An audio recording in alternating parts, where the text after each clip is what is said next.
Hi hello ನಮಸ್ಕಾರ. ನಾನು ನಿಮ್ಮ ಪ್ರೀತಿಯ ಗುರುಕಿರಣ್. ಇವತ್ತಿನ ವಿಷಯ ಏನಪ್ಪ, ಸಂಖ್ಯಾ ಸೂಚಿಗಳು. ಯಾವ ರೀತಿ ನಾವು ಸಂಕೇತಗಳಿಂದ ಸ್ಥಾನ ಬೆಲೆಯನ್ನು ಸೂಚಿಸ್ತೀವಿ. ಇವು ಸಂಖ್ಯಾ ಸೂಚಿಗಳು. ಒಂದೇನೇನು ಸ್ಥಾನ ಬೆಲೆ ಕೋಷ್ಟಕದ 10ರ ಆಧಾರ ಪದ್ಧತಿ. ಇದು 10ರ ಆಧಾರ ಪದ್ಧತಿ ನಾವೆಲ್ಲ ಕಲ್ತಿರ್ತೀವಿ. ಬಿಡಿ, 10, 100, 1000, 10,000, ಲಕ್ಷ, 10 ಲಕ್ಷ. ಇದನ್ನ 10ರ ಆಧಾರ ಸಂಖ್ಯೆಯಲ್ಲಿ ಯಾವ ರೀತಿ ಬರೀಬಹುದು ಅದನ್ನು ಈ ತರಗತಿಯಲ್ಲಿ ನಾವು ಕಲಿಯೋಣ. ನೆಕ್ಸ್ಟ್ ನೋಡಿ, ಸಂಖ್ಯಾ ಸೂಚಿಗಳಲ್ಲಿ 10ರ ಆಧಾರ ಪದ್ಧತಿಗಳು ಅಂತ ಬೇಸ್ ಯಾವಾಗಲೂ 10 ಇರಬೇಕು. ಅಂದಾಗ 10ರ ಆಧಾರ ಪದ್ಧತಿಗಳು ಅಂತ. ನೆಕ್ಸ್ಟ್ ನೋಡಿ, ಬಿಡಿ ಸ್ಥಾನ. 10ರ ಘಾತ 0. 10ರ ಘಾತ 0 ಅಂದ್ರೆ ಅದರ ಬೆಲೆ 1 ಆಗಿರ್ತೈತಿ. ಅದೇ ರೀತಿ 10 ಬಿಡಿ ಅಂತ 10, ಇದು 10ರ ಘಾತ 1. 10ರ ಘಾತ 1 ಅದರ ಸ್ಥಾನ ಬೆಲೆ ಎಷ್ಟಾಗೈತಿ? ಬೆಲೆ 10 ಆಗೈತಿ. ಅದೇ ರೀತಿಯಾಗಿ 100, ಇದು 10ರ ಘಾತ ಬರೆದ್ರೆ ಯಾವ ರೀತಿ ಆಗೈತ್ರಿ? 100 ಬರಿಬಹುದು ಈ ರೀತಿ. ಅದನ್ನ 10ರ ಘಾತ ಸೂಚಿದೊಳಗೆ ಬರ್ತೀವಿ ಅಂದ್ರೆ 10ರ ಘಾತ 2 ಆಗೈತ್ರಿ. 10⁻² ಆಗೈತಿ. ಅದೇ ರೀತಿ 1000 ರೀತಿಯಲ್ಲಿ ಬರಿಬಹುದು ನೀವು. ಅದರ ಘಾತ ಸೂಚಿ ಒಳಗೆ ವ್ಯಕ್ತಪಡಿಸಿದ್ರೆ ಯಾವ ರೀತಿ ಅದು 10ರ ಘಾತ ಸೂಚಿಯಲ್ಲಿ ವ್ಯಕ್ತಪಡಿಸಿದ್ರೆ 10ರ ಘಾತ 3. ಅದೇ ರೀತಿ 10,000 ಅಂದ್ರೆ ಈ ರೀತಿ ಬರಿಬಹುದು ನೀವು. 4 ಸೊನ್ನೆಗಳು ಬರ್ತಾವ. ಅದೇ ರೀತಿ 10ರ ಘಾತ ಬರಿಬೇಕಾದ್ರೆ 10ರ ಘಾತ 4. ಅದೇ ರೀತಿ ಲಕ್ಷ 10ರ ಘಾತ 5 ಆಕೈತ್ರಿ. ಅದೇ ರೀತಿ 10,000 ಏನಾಕೈತ್ರಿ? 10ರ ಘಾತ 6 ಆಗೈತಿ. ಅದೇ ರೀತಿ ಮುಂದೆ ಬರಿಬಹುದು ನೀವು. 10 ಲಕ್ಷ, 100 ಲಕ್ಷ ಬರಿಬಹುದು. ಅದೇ ರೀತಿ ನಾವು ಇದು ಯಾವಾಗಲೂ ನಮ್ದು ಭಾರತೀಯ ಪದ್ಧತಿ ಇದೆ. ನಾವು ಭಾರತೀಯ ಪದ್ಧತಿ ಒಳಗ ಇಂಡಿಯನ್ ನಂಬರ್ ಸಿಸ್ಟಮ್ ಒಳಗ ಬಿಡಿ 10, 100, 1000, 10,000, ಲಕ್ಷ, 10 ಲಕ್ಷ. ಅದ ಇಂಟರ್ನ್ಯಾಷನಲ್ ಸಿಸ್ಟಮ್ ಬರ್ತೈತ್ರಿ. ಅವಾಗ ಏನಂತಿ? ಬಿಡಿ 10, 100, 1000, 10,000, 100,000, ಮಿಲಿಯನ್, 10 ಮಿಲಿಯನ್, 100 ಮಿಲಿಯನ್, ಬಿಲಿಯನ್. ಈ ರೀತಿಯಾಗಿ ನಾವು ಇಂಟರ್ನ್ಯಾಷನಲ್ ಸಿಸ್ಟಮ್ಗಳ ಬಗ್ಗೆ ಕಲಿತೀವಿ. ಇದು ಇಂಡಿಯನ್ ಸಿಸ್ಟಮ್ ಬಗ್ಗೆ. ಅದೇ 10ರ ಆಧಾರ ಪದ್ಧತಿ ನಾವು ಮಾಡತ್ತಿದ್ದೇವೆ. 10ರ ಆಧಾರ ಪದ್ಧತಿ ಒಳಗ ಇಲ್ಲಿ ನಾವು ಸಂಖ್ಯಾ ಸೂಚಿಗಳು ಎಲ್ಲಿಂದ ಎಲ್ಲಿ ತರ ಬಳಸಬಹುದು ಅಂದ್ರೆ 0 ಬಳಸಬಹುದ್ರಿ, 1 ಬಳಸಬಹುದು, 2, 3, 4, 5, 6, 7, 8, 9. ಕೇವಲ 10 ಸಂಖ್ಯಾ ಸೂಚಿಗಳು ಮಾತ್ರ ಬಳಸ್ತೀವಿ ನಾವು. ಇಲ್ಲಿ 10 ಸಂಖ್ಯಾ ಸೂಚಿಗಳನ್ನ ಬಳಸುವ 10ರ ಆಧಾರ ಪದ್ಧತಿ ಬಗ್ಗೆ ತಿಳಿತು. ಅದೇ ರೀತಿ ನಾವು ನೋಡ್ರಿ ಎಡಗಡೆ ಹೊಂಟಿವಿ ಅಂದ್ರೆ ನೋಡ್ರಿ, ಇದರಿಂದ ಎಡಗಡೆ ಹೊಂಟಿವಿ ಅಂದ್ರೆ ನಾವು 10 ಪಟ್ಟು ಹೆಚ್ಚಾಕೋತ ಹೋಗೈತೆ. ಪ್ರತಿಯೊಂದು ಸಂಖ್ಯೆ ನೋಡ್ರಿ 1 ಐತಿ, 1 ಇದು 10 ಪಟ್ಟು ಆತ, 10 10 ಪಟ್ಟು 100 ಆತ. ಎಡಗಡೆ ಹೋದಂತೆಲ್ಲ ಏನಾಗತೈತ್ರಿ? ಬಿಡಿದಿಂದ 10, 10ದಿಂದ 100 ಹೋಗಂತೆ 10 ಪಟ್ಟು ಹೆಚ್ಚಾಕೋತ ಹೊಂಟೈತಿ. ನೋಡ್ರಿ 1 ದಿಂದ 10, 10 ಪಟ್ಟು ಹೆಚ್ಚಾತ್ರಿ. 10ದಿಂದ 100 ಆತ, 100 10 ಪಟ್ಟು ಹೆಚ್ಚಾತ್ರಿ. ಇಲ್ಲಿ 100ರಿಂದ 1000 ಆಗತೈತ್ರಿ. ಅಂದ್ರೆ 100ಗಳು 10 ಆದಾಗ ಏನಾಕೈತಿ? 1000 10 ಪಟ್ಟು ಹೆಚ್ಚಾತ್ರಿ. ಅದೇ ರೀತಿ 1000ದಿಂದ 10,000, 1000ಗಳು 10 ಕೂಡಿದಾಗ ಏನಾಕೈತಿ? 10,000. 10 ಪಟ್ಟು ಎಡಗಡೆ ಬಂದಂತೆಲ್ಲ 10 ಪಟ್ಟು ಹೆಚ್ಚಾಗುತ್ತದೆ. ಇದು ಸ್ಥಾನ ಬೆಲೆಯ ಕೋಷ್ಟಕದ 10ರ ಆಧಾರ ಪದ್ಧತಿ. 10ರ ಘಾತ ಬರೋದು, ಅದಕ್ಕೆ 10ರ ಆಧಾರ ಪದ್ಧತಿ ಅಂತಾರೆ. ಗೊತ್ತಾತ್ರಿ? ಅದೇ ರೀತಿ ನೆಕ್ಸ್ಟ್ ಈಗ 10ರ ಸಂಖ್ಯಾ ಪದ್ಧತಿಯನ್ನು ನೋಡಿದ್ವಿ. ಇಲ್ಲಿ ಆಧಾರ 2ರ ಸಂಖ್ಯಾ ಪದ್ಧತಿ. ಇದಕ್ಕೆ ಏನಂತಾರ ಅಂದ್ರೆ ದ್ವಿಮಾನ ಪದ್ಧತಿ ಅಂತಾರೆ. ಇದೀಗ 10ರ ನೋಡಿದ್ವಿ. ಈಗ 2ರ ಬೇಸ್ ಯಾವಾಗಲೂ ಈಗ ಏನ್ ಬೇಕು? ಇದೀಗ 10 ಆಗಿತ್ತು ಬೇಸ್. ಈಗ ಬೇಸ್ ಯಾವಾಗಲೂ 2ರ ಘಾತವನ್ನ 2ರ ಘಾತವಾಗಿ ವ್ಯಕ್ತಪಡಿಸಕ್ಕೆ ಅಂತಾರೋ ದ್ವಿಮಾನ ಪದ್ಧತಿ ಅಂತಾರೆ. ನೆಕ್ಸ್ಟ್ ನೋಡ್ರಿ, ಅದೇ ರೀತಿ ಇಲ್ಲಿ ಬಿಡಿ ನೋಡ್ರಿ, ನಾವು ಯಾವಾಗಲೂ ಇದೀಗ 10ರ ವ್ಯಕ್ತಪಡಿಸಿದ್ವಿ, ಇಲ್ಲಿ 2ರ ವ್ಯಕ್ತಪಡಿಸತ್ತಿದ್ವಿ. 2ರ ಘಾತ 0 ಬಿಡಿ, 2ರ ಘಾತ 1 2ರ ಸ್ಥಾನ ಇದೆ, 2ರ ಸ್ಥಾನ ರೀ. ನೆಕ್ಸ್ಟ್ 4ರ ಸ್ಥಾನ ಅಂದ್ರೆ ಸ್ಕ್ವೇರ್ ನಂಬರ್ ಹಾಕೋತ ಹೋಗೈತ್ರಿ. ನೆಕ್ಸ್ಟ್ 2ರ ಘಾತ 1, 2ರ ಘಾತ 2, 2ರ ಘಾತ 3ಕ್ಕೆ ಅಂತೂ 8ರ ಸ್ಥಾನ ಆಯ್ತು. 2ರ ಘಾತ 4ಕ್ಕೆ 16ರ ಸ್ಥಾನ ಆಯ್ತು. ಅದರ ಬೆಲೆಗಳು ನೋಡಿ, 2ರ ಘಾತ 0 ಅಂದ್ರೆ 1 ಬರ್ತೈತ್ರಿ. 2ರ ಘಾತ 1 ಅಂದ್ರೆ 2, 2ರ ಘಾತ 2 ಅಂದ್ರೆ ಅದರ ಬೆಲೆ 4 ಆಕೈತ್ರಿ. 2ರ ಘಾತ 3 ಅಂದ್ರೆ 8 ಆಕೈತ್ರಿ. 2ರ ಘಾತ 4 ಅಂದ್ರೆ 16 ಅಂದ್ರೆ 2ನ್ನ 4 ಸಲ ಗುಣಿಸೋದು, 2ನ್ನ 3 ಸಲ ಗುಣಿಸೋದು, 2ನ್ನ 2 ಸಲ ಗುಣಿಸೋದು, 2ನ್ನ 1 ಸಲ ಗುಣಿಸೋದು, 2ನ್ನ 0 ಸಲ ಗುಣಿಸಿದಾಗ ಏನ್ ಬರುತ್ತೆ? ನಮ್ಗೆ ಆನ್ಸರ್ 1 ಬರುತ್ತೆ. ಇದಕ್ಕೆ ಏನಂತಾರೆ? 2ರ ಸಂಖ್ಯಾ ಪದ್ಧತಿ ಅಥವಾ ದ್ವಿಮಾನ ಪದ್ಧತಿ. ಇಲ್ಲಿ ಸಂಖ್ಯಾ ಸೂಚಿಗಳು ಯಾವ ಬರ್ತಾವಂದ್ರೆ ಕೇವಲ 0 ಮತ್ತು 1 ಆಗಿರುತ್ತೆ. ಇಲ್ಲಿ ಸಂಖ್ಯಾ ಸೂಚಿ ಕೇವಲ 2 ಆಗಿರುತ್ತೆ. 2ರ ಘಾತವನ್ನು ವ್ಯಕ್ತಪಡಿಸಕ ಕೇವಲ ಒಂದು 0 ಬರ್ಬೇಕ್ರಿ, 1 ಬರ್ಬೇಕು. ಎಕ್ಸಾಂಪಲ್ 1 ನೋಡ್ರಿ. ಎಕ್ಸಾಂಪಲ್ ಯಾವ ರೀತಿ ನಾವು ಈಗ 6ರ ಆರರ ಸಂಖ್ಯಾ ದ್ವಿಮಾನ ಪದ್ಧತಿಗೆ ವ್ಯಕ್ತಪಡಿಸಿ. ಆರರ ದ್ವಿಮಾನ ಪದ್ಧತಿಗೆ ವ್ಯಕ್ತಪಡಿಸಿ ಅಂತ ಹೇಳ್ತಾರೆ. ದ್ವಿಮಾನ ಪದ್ಧತಿ ಮಾಡಿ ಅಂದಾಗ ಅವಾಗ ಯಾವ ರೀತಿ ಮಾಡ್ಬೇಕು ನಾವು? ಇಲ್ಲಿ ನೋಡಿ, ಫಸ್ಟ್ 6 ಬರ್ಕೋಬೇಕು, ಇದನ್ನು ಭಾಗಿಸ್ಬೇಕು. ಯಾವಾಗಲೂ ಎರಡರ ದ್ವಿಮಾನ ಪದ್ಧತಿ, ಎರಡರ ಸಂಖ್ಯಾ ಪದ್ಧತಿ ವ್ಯಕ್ತಪಡಿಸುತ್ತದೆ ಅಂದ್ರೆ ಯಾವಾಗಲೂ ನಾವು 2ರಿಂದ ಭಾಗಿಸ್ಬೇಕು. ಅದಾಗಿ 2 ನೋಡಿ, 2 ಎಷ್ಟಲೇ 6 2 3ಲೇ 6. ಇಲ್ಲಿ ಶೇಷ ಏನು ಉಳಿತು? ಶೇಷ ಬರಿಬೇಕು. ಇಲ್ಲಿ ಶೇಷ ಬರಿಬೇಕು. ಶೇಷ ಎಷ್ಟು ಹೋಯ್ತು? ಇಲ್ಲಿ 0 ಹೋಯ್ತು. ಅದೇ ರೀತಿ ನೆಕ್ಸ್ಟ್ ನೋಡಿ, ಮತ್ತೆ 2ರಿಂದ ಭಾಗಿಸ್ಬೇಕು. ಯಾಕಂದ್ರೆ ದ್ವಿಮಾನ ಪದ್ಧತಿ ನಮ್ಮ ಘಾತ 2ರವಾಗಿ ವ್ಯಕ್ತಪಡಿಸೋದ್ರಿಂದ ಯಾವಾಗಲೂ ಏನು ಮಾಡಬೇಕು? 2ರಿಂದ ಭಾಗಿಸ್ಬೇಕು. 2 ಎಷ್ಟಲೇ 3 ಸನಿ ಆಜು ಬಾಜು ಬರುತ್ತೆ. 2 1ಲೇ 2. ಎಷ್ಟು ಶೇಷ ಉಳಿತು? ಇಲ್ಲಿ 1 ಶೇಷ ಉಳಿತು. ಇದನ್ನ ಯಾವ ರೀತಿ ಬರೀತೀವಿ ಅಂದ್ರೆ ಆರರ ದ್ವಿಮಾನ ಪದ್ಧತಿಯನ್ನು ಯಾವ ರೀತಿ ಬರೀತೀವಿ ಅಂದ್ರೆ ಉಲ್ಟಾ ಬರಿಬೇಕು. ಹಿಂಗೆ ಇಲ್ಲಿ ಹಿಡಿದ ಹೋಗಿ ಇಲ್ಲಿ ಬರಿಬೇಕು. ಹಿಂಗೆ ನೋಡಿ, ಏನೈತಿ? 1 1 0. ಇದರ ಆಧಾರ ಪದ್ಧತಿ 2. ಇದನ್ನ ಯಾವ ರೀತಿ ಓದ್ಬೇಕಾದ್ರೆ 1 1 0 ಆಧಾರ 2. ಓದುವ ರೀತಿ ನೋಡ್ರಿ, 6ರ 2ರ ಸಂಖ್ಯಾ ಪದ್ಧತಿ ಅಥವಾ 6ರ ದ್ವಿಮಾನ ಪದ್ಧತಿ ವ್ಯಕ್ತಪಡಿಸಿದ್ವು ಅಂದ್ರೆ ಯಾವ ರೀತಿ ಬರ್ತೈತೆ ಅಂದ್ರೆ 1 1 0 ಆಧಾರ 2 ಅಂತ ಓದ್ಬೇಕ್ರಿ. ಆಧಾರ 2 ಇದೇನಾಗಿರುತ್ತೆ ಇವಾಗ ದ್ವಿಮಾನ ಪದ್ಧತಿ. 6ರ ದ್ವಿಮಾನ ಪದ್ಧತಿ ಈ ರೀತಿ. ಅದೇ ರೀತಿ ಇನ್ನೊಂದು ಎಕ್ಸಾಂಪಲ್ ನೋಡ್ರಿ, ಸಂಖ್ಯೆ 19 ದ್ವಿಮಾನ ಪದ್ಧತಿಗೆ ಬರೀರಿ. ದ್ವಿಮಾನ ಪದ್ಧತಿ ಅಂದ್ರೆ ಬೇಸ್ ಅವರು 2 ಬರ್ಬೇಕು. ಹಂಗೆ ಬರಿಬೇಕು. ಇದೇ ಮಾಡಿದ್ವಿ, 6 ಮಾಡಿದ್ವಿ. 19 ಮಾಡ್ಬೇಕ. 19 ಭಾಗಿಸೋದ್ರಿ. ಎದರಲ್ಲೇ 2ರಲ್ಲಿ ಮಾತ್ರ ಭಾಗಿಸ್ಬೇಕು. ಅಂದಾಗ ದ್ವಿಮಾನ ಪದ್ಧತಿ ಆಕೈತಿ. ನೆಕ್ಸ್ಟ್ ನೋಡ್ರಿ, 2ರಲ್ಲಿ ಭಾಗಿಸೋದು ಹೋಗಿ 2 ಎಷ್ಟಲೇ 19 ಆಜು ಬಾಜು ಬರತ್ರಿ? 2 9ಲೇ 18. 2 9ಲೇ 18. ಶೇಷ ಎಷ್ಟು ಐತ್ರಿ? ಶೇಷ ಬರಿಬೇಕ್ರಿ. ಶೇಷ 1. ಅದೇ ರೀತಿ 9 ಆಜು ಬಾಜು ಮತ್ತೆ 2ರಲ್ಲಿ ಭಾಗಿಸೋದ್ರಿ.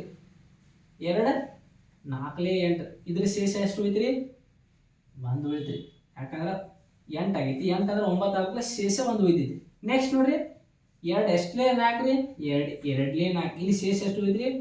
0 ಉಳಿತ್ರಿ. ನೆಕ್ಸ್ಟ್ ನೋಡ್ರಿ, ಮತ್ತೆ 2ರಲ್ಲಿ ಭಾಗೈತಿ. 2 1ಲೇ 2. ಇಲ್ಲಿ ಶೇಷ ಎಷ್ಟು ಉಳಿತೈತ್ರಿ?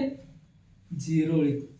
ಇದನ್ನೇನು ಬರಿಬೇಕ್ರಿ? ಉಲ್ಟಾ ಬರೀದ್ ಬಿಡುದ್ರಿ. ಅವಾಗ ಏನಾಗೈತಿ? 19ರ ದ್ವಿಮಾನ ಪದ್ಧತಿ ಸಿಕ್ಬಿಡ್ತೈತಿ ನಮ್ಗೆ, ಅಥವಾ ದ್ವಿಮಾನ ಪದ್ಧತಿ ಅಥವಾ 2ರ ಸಂಖ್ಯಾ ಪದ್ಧತಿ ಸಿಕ್ಬಿಡ್ತೈತಿ. ನೋಡ್ರಿ, ಇನ್ನು ಹೆಂಗೆ ಬರೀತಿ ನೋಡ್ರಿ, 1 0 0 0 ಸರಿ 0 ಅಲ್ಲ 1 1 0 0 1 1 1 1. ಇಲ್ಲಿ ತ ಆಧಾರ 2. ಇದು ಓದುವ ಕ್ರಮ ಯಾವ್ದ್ರಿ? 19ರ ದ್ವಿಮಾನ ಪದ್ಧತಿ ಯಾವ್ದಂದ್ರ 1 0 0 1 1 ಆಧಾರ 2. ಯಾವಾಗಲೂ ಬಿಡಿಯಾಗಿ ಓದ್ಬೇಕ್ರಿ. ಇದನ್ನ 10,011 ಓದಿದ್ರೆ ತಪ್ಪ್ರಿ. ಓದೋಕ್ ಮುಂದೆ ಹೆಂಗೆ ಓದ್ಬೇಕು? 1 0 0 1 1 ಆಧಾರ 2. ಅದೇ ರೀತಿಯಾಗಿ ನೀವು ಏನ್ ಮಾಡ್ರಿ, 25ರ ದ್ವಿಮಾನ ಪದ್ಧತಿಯನ್ನ 25ನ ದ್ವಿಮಾನ ಪದ್ಧತಿಯಾಗಿ ಬರೀರಿ. ಬರೋದು ನಮ್ಮ ಕಮೆಂಟ್ ಬಾಕ್ಸ್ದಾಗ ಉತ್ತರವನ್ನು ಹಾಕ್ರಿ. ಅದೇ ರೀತಿ ಈ ರೀತಿಯಾದ ವಿಡಿಯೋಗಳು ಇಷ್ಟ ಆದ್ರೆ ನಮ್ಮ ಯೂಟ್ಯೂಬ್ ಚಾನಲ್ನ ಸಬ್ಸ್ಕ್ರೈಬ್ ಮಾಡಿರಿ. ನೋಡ್ರಿ, 1 0 1 ಆಧಾರ 2. ಇದನ್ನ ದ್ವಿಮಾನ ಪದ್ಧತಿಯ ಸಂಖ್ಯೆ. ಇದೊಂದು ದ್ವಿಮಾನ ಪದ್ಧತಿ ಸಂಖ್ಯೆ ಇದೆ. ಇದನ್ನ ಏನ್ ಮಾಡ್ಬೇಕು? ಈಗ ದಶಮಾಂಶವಾಗಿ ಪರಿವರ್ತಿಸ್ಬೇಕು. ಇದೇ ಏನ್ ಮಾಡಿದ್ವಿ? ದಶಮಾಂಶ ಸಂಖ್ಯೆಯನ್ನ ದ್ವಿಮಾನ ಪದ್ಧತಿಯಾಗಿ ಪರಿವರ್ತನೆ ಮಾಡಿದ್ವಿ. ಈಗ ಏನ್ ಮಾಡ್ಬೇಕಪ್ಪ ಅಂದ್ರ ದ್ವಿಮಾನ ಪದ್ಧತಿಯನ್ನ ದಶಮಾಂಶಕ್ಕೆ ಪರಿವರ್ತನೆ ಮಾಡ್ಬೇಕ. ಹಂಗಾದ್ರೆ ನಾವ್ ಏನ್ ಮಾಡ್ಬೇಕು? ಈಗ ಇದಂತೂ ಇದೇ ನಾವು ಬಾಕ್ಸ್ ಹಾಕಿದ್ವಿ. ಇದನ್ನ 2ರ ಘಾತ 0 2ರ ಘಾತ 1 2ರ ಘಾತ 2 ಹಾಕಿದ್ವಿ. ಅದನ್ನ ಏನ್ ಮಾಡಿದ್ವಿ? ಇಲ್ಲಿ ಬರ್ದೀನಿ 1 0 1 ಬರ್ದನ್ರಿ. ಈಗ ಏನ್ ಮಾಡ್ಬೇಕಂದ್ರೆ ಗುಣಿಸ್ಬೇಕ್ರಿ. ಏನಿಲ್ರಿ, ಇದನ್ನ ದ್ವಿಮಾನ ಪದ್ಧತಿ ಮಾಡ್ಬೇಕಂದ್ರ ಈ ದಶಮಾನ ಪದ್ಧತಿ ಕನ್ವರ್ಟ್ ಮಾಡ್ಬೇಕಂದ್ರ 1 ಇದ್ರದ ಏನ ಬಂದೈತ್ರಿ? 2ರ ಘಾತ 2. ಇದನ್ನ ಮಲ್ಟಿಪ್ಲೈ ಮಾಡ್ಬೇಕು. 2ರ ಘಾತ 2 ಪ್ಲಸ್ ಈಗ 0 ಐತ್ರಿ. 0 ಏನೈತ್ರಿ? ಘಾತ 2ರ ಘಾತ 1 ಐತ್ರಿ. ಅದಕ್ಕೆ ಏನ್ ಮಾಡ್ಬೇಕು? ಮಲ್ಟಿಪ್ಲೈ 2ರ ಘಾತ 1 ಮಾಡ್ಬೇಕು. ನೆಕ್ಸ್ಟ್ ಪ್ಲಸ್ ನೋಡ್ರಿ, 1ರದ ಏನೈತಿ? 2ರ ಘಾತ 0 ಐತಿ. ಏನಿಲ್ಲ, 2ರ ಘಾತ 0 2ರ ಘಾತ 1 2ರ ಘಾತ 2 ಬರ್ದಾನಿ. ಇವ ಸಂಖ್ಯೆಗಳನ್ನು ಮುಂದೆ ಬರ್ದಾನಿ. ಈಗ ಇದು ಸಾಲ್ವ್ ಮಾಡೋಣ. 1 ಇಂಟು 2ರ ಘಾತ 2 ಅಂದ್ರೆ 4 0 2ರ ಘಾತ 1 ಅಂದ್ರೆ 2 ಪ್ಲಸ್ 1 ಗುಣಿಲೆ 2ರ ಘಾತ 0 ಅಂದ್ರೆ 1 ರೀ. 2ರ ಘಾತ 0 ಅಂದ್ರೆ 1 2ರ ಘಾತ 0 0 ಬರೋದು ತಪ್ಪೈತಿ. ನೆಕ್ಸ್ಟ್ 4 1 ಗುಣಿಲೆ 4 ಅಂದ್ರೆ 4 ಪ್ಲಸ್ 0 ಪ್ಲಸ್ ಇಂಟು 2 ಮಾಡ್ರೆ 0ನೇ ಬರ್ತೈತಿ ರೀ. 1 ಗುಣಿಲೆ ಅಂದ್ರೆ 1 ಬರ್ತೈತಿ. ಹಂಗಾದ್ರೆ 4 ಪ್ಲಸ್ 1 ರೀ 5. ಹಂಗಾದ್ರೆ ಏನಾತ್ರಿ? 101 ಆಧಾರ 2ರ ದಶಮಾಂಶ ಪದ್ಧತಿ ಕನ್ವರ್ಟ್ ಮಾಡಿದ್ರೆ ಅದು ಎಷ್ಟು ಬರೋದ್ರಿ 5 ಬರೋದು. ಇದೇ ರೀತಿಯಾಗಿ ಇನ್ನೊಂದು ಎಕ್ಸಾಂಪಲ್ 10101 ಇದನ್ನು ನೀವು ಸಾಲ್ವ್ ಮಾಡಿ ಇದನ್ನು ದಶಮಾನ ಪದ್ಧತಿಗೆ ವ್ಯಕ್ತಪಡಿಸಿ ಇದರ ಉತ್ತರವನ್ನು ಕಮೆಂಟ್ ಮೂಲಕ ತಿಳಿಸ್ರಿ. ನೋಡ್ರಿ ಅದೇ ರೀತಿ ಇದೇ ಅಂಕತನ ನಾವು ದಶಮಾಂಶದ ಮಾಡಿದ್ವಿ, ದ್ವಿಮಾನ ಪದ್ಧತಿ ಮಾಡಿದ್ವಿ. ಅದೇ ರೀತಿಗೆ ಪಂಚಮಾನ ಪದ್ಧತಿ ಅಥವಾ ಆಧಾರ 5ರ ಸಂಖ್ಯಾ ಪದ್ಧತಿ ಅಥವಾ ಪಂಚಮಾನ ಪದ್ಧತಿ ಬಗ್ಗೆ ಕೇಳಿ ನಾವು ಇದೇ 2ರದ್ದು ನೋಡಿದ್ವಿ, ದಶಮಾಂಶ 10ರದ್ದು ನೋಡಿದ್ವಿ. ಇದೇನ್ರಿ 5ರದ್ದು ನೋಡೋದು. 5ರದ್ದು ಏನಿಲ್ಲ ಬಿಡಿ 5ರ ಸ್ಥಾನ 25ರ ಸ್ಥಾನ 125ರ ಸ್ಥಾನ 625ರ ಸ್ಥಾನಗಳು. ಇಲ್ಲಿ ಏನಾಗೈತಿ 5 ಪಟ್ಟು ಹೆಚ್ಚತಕ್ಕಂತ ಬರೋದೈತ್ರಿ. ನೋಡಿರಿ 5 5ರ ಘಾತ 0 5ರ ಘಾತ 1 ಅಂದ್ರೆ 5 ಪಟ್ಟು ಹೆಚ್ಚ. ನೆಕ್ಸ್ಟ್ 5ರ ಘಾತ 1 5ರ ಘಾತ 2 ಇಲ್ಲಿ 5 ಪಟ್ಟು ಹೆಚ್ಚ. 5ರ ಘಾತ 3 ಇಲ್ಲಿ 5 ಪಟ್ಟು ಹೆಚ್ಚ. 5ರ ಘಾತ 4 ಇಲ್ಲಿ 5 ಪಟ್ಟು ಹೆಚ್ಚ. ಎಡಗಡೆ ಬಂದಂತೆಲ್ಲ 5 ಪಟ್ಟು ಹೆಚ್ಚಾಕೋತ ಬರತೈತಿ. ನೋಡಿ 5ರ ಘಾತ 0 ಅಂದ್ರೆ 1 ರೀ, 5ರ ಘಾತ 1 ಅಂದ್ರೆ 5, 5ರ ಘಾತ 2 ಅಂದ್ರೆ 25, 5ರ ಘಾತ 3 ಅಂದ್ರೆ 125, 5ರ ಘಾತ 4 ಅಂದ್ರೆ 625. ಇವೆಲ್ಲ ಯಾವ್ದ್ರದ್ದು 5ರ ಸಂಖ್ಯಾ ಪದ್ಧತಿ ಅಥವಾ ಪಂಚಮಾನ ಪದ್ಧತಿ ಬಗ್ಗೆ ಇದು ಬಾಕ್ಸ್. ಅದೇ ರೀತಿ ಇಲ್ಲಿ ಯಾವ ಸಂಖ್ಯಾ ಸೂಚಿಗಳು ಬರ್ತಾವು ಅಲ್ಲಿ ನಂತರ ದಶಮಾಂಶ ಒಳಗೆ ಇದು 10ರ ಸಂಖ್ಯಾ ಪದ್ಧತಿ ಒಳಗೆ 0ದಿಂದ 9ರ ತನಕ 10 ಸಂಖ್ಯಾ ಸೂಚಿಗಳು ಬಂದಿದ್ದು. ಅದೇ ರೀತಿ ದ್ವಿಮಾನ ಪದ್ಧತಿ ಒಳಗೆ 2 ಸಂಖ್ಯಾ ಸೂಚಿಗಳು ಬಂದಿದ್ದು 0 ಮತ್ತು 2. ಅದೇ ರೀತಿ ಇಲ್ಲಿ 5ರ ಸಂಖ್ಯಾ ಪದ್ಧತಿ ಒಳಗೆ ಇಲ್ಲಿ 5 ಸಂಖ್ಯಾ ಸೂಚಿಗಳು ಬರ್ತಾವೆ. ಯಾವ ಅಂದ್ರೆ 1 0 1 2 3 4 ಇವೇ ಸಂಖ್ಯಾ ಸೂಚಿಗಳು ಬಂದಿರ್ತಾವೆ. ಉಳಿಕಿದ ಯಾವುದೇ ಸಂಖ್ಯಾ ಸೂಚಿಗಳು ಬಂದಿರಲ್ಲ, ಕೇವಲ 5 ಸಂಖ್ಯಾ ಸೂಚಿಗಳು 0 1 2 3 4. ಇದರ ಸಂಬಂಧಪಟ್ಟಂಗ ನೋಡಿ ಎಕ್ಸಾಂಪಲ್ ಕೇಳ್ತಾರೆ ನಿಮ್ಗೆ ಏನಂತ 25 ಪಂಚಮಾನ ಪದ್ಧತಿಗೆ ವ್ಯಕ್ತಪಡಿಸಿ. 25 ಪಂಚಮಾನ ಪದ್ಧತಿಯಲ್ಲಿ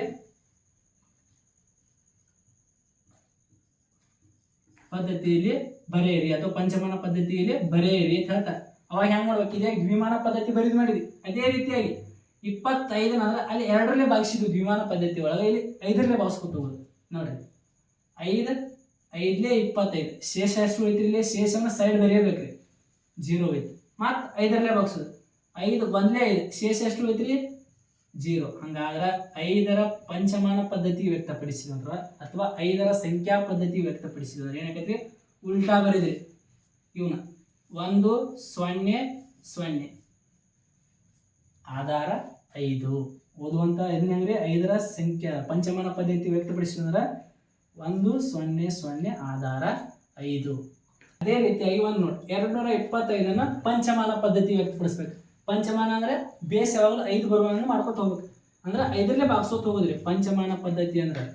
ನೋಡ್ರಿ 5ರಲ್ಲೇ ಭಾಗಿಸೋದು, 5ರಲ್ಲೇ ಭಾಗಿಸಿದ್ರೆ 5 4 20 ರೀ, 2 ಹೋಯ್ತಾ 25 ಆಯ್ತು, ಎಷ್ಟು ಹೋಯ್ತ್ರಿ 25 5 5 25 ಅಂದ್ರೆ 5ರಲ್ಲೇ ಭಾಗಿಸಿದ್ರೆ 45 ಶೇಷ ಏನು ಹೋಯ್ತ್ರಿ 0 ಹೋಯ್ತು. ಅದೇ ರೀತಿ ನೆಕ್ಸ್ಟ್ ಮತ್ತೆ 5ರಲ್ಲೇ ಭಾಗಿಸೋದು 5 9 45 5 9 45 ಶೇಷ ಎಷ್ಟು ಉಳಿತ್ರಿ ಇಲ್ಲಿ 5 9 45 ಶೇಷ ಎಷ್ಟು ಉಳಿತ್ರಿ 0 ಉಳಿತ್ರಿ.